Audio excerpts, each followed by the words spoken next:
is a beautiful but very hot day today, and I am actually painting on Little Horse Trail.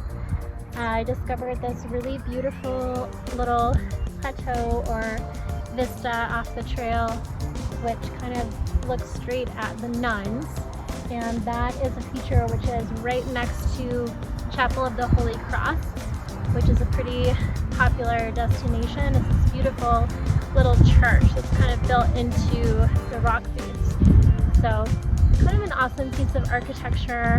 And behind me I've got Bell Rock actually, and Courthouse, Butte. Straight in front of me I'm looking at Cathedral Rock Vortex. So kind of between all the vortexes, more in the village of Oak Creek. This spot overlooks all of these amazing features, but you've still got some of this hillside that lends a great foreground for making a picture.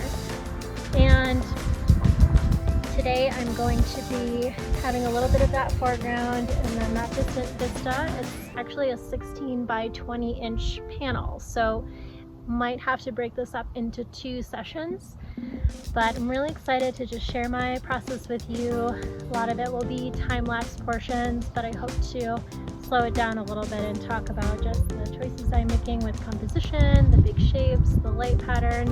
It's the middle of the day, so I'm not really going to get some great shadows until probably an hour or 2 from now, but that'll give me some time to set it up since it is a bigger piece.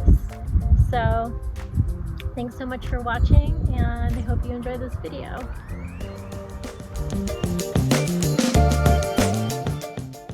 So this is my palette. I've got titanium white, lemon cadmium yellow, ochre yellow, cadmium orange, cadmium red medium, alizarin crimson, ultramarine blue, and cobalt blue. And these are also the brushes that I use. So I use kind of a variety of flats, about 1 through 8 or 12. And now I'm just kind of prepping my panel by using cadmium orange and alizarin crimson. I wipe it down so that it doesn't bleed too much into my first layer of paint. And now I'm going to sketch in my composition. What that basically means is I'm laying in all of the major shapes and doing kind of a beginning drawing in the alizarin crimson paint.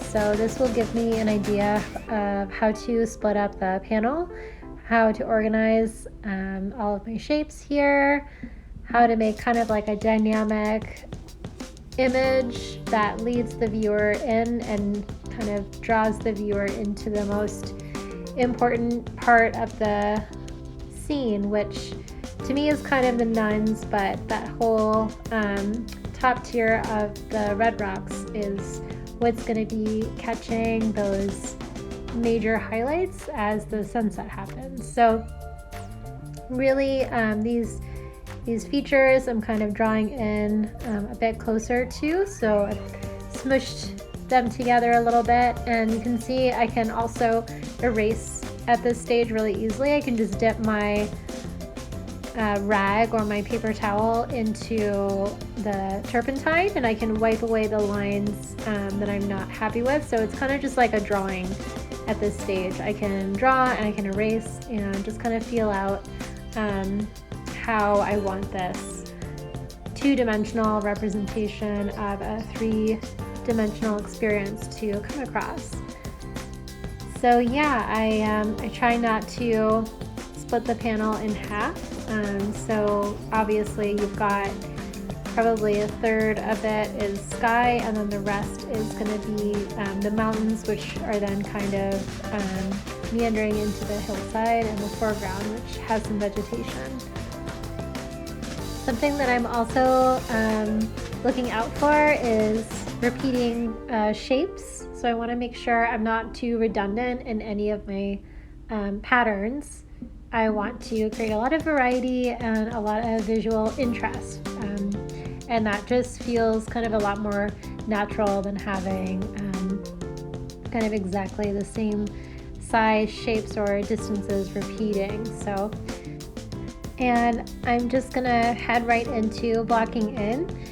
That basically kind of entails putting down the shadows first for me, or the darkest areas. The reason I'm doing the shadows in these hills first is because this is going to be the most fleeting area of light, and it's also my focus. And then you can see now that this is my color palette. I just kind of drag down the paint and create the mixtures below that line of warm and cool colors that I have.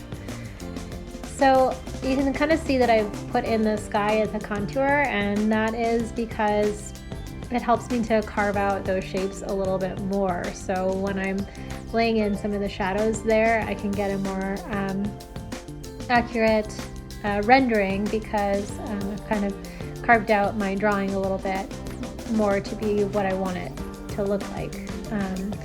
And then now I'm just gonna finish blocking everything in, obviously with the darks first, and then I kind of do medium to light values and save my highlights for last. But I definitely, after I put my darks in, I have an idea of where that other value spectrum is going to go. So the rest of this is basically just trying to capture the light and enjoy my experience out here in the beautiful wilderness.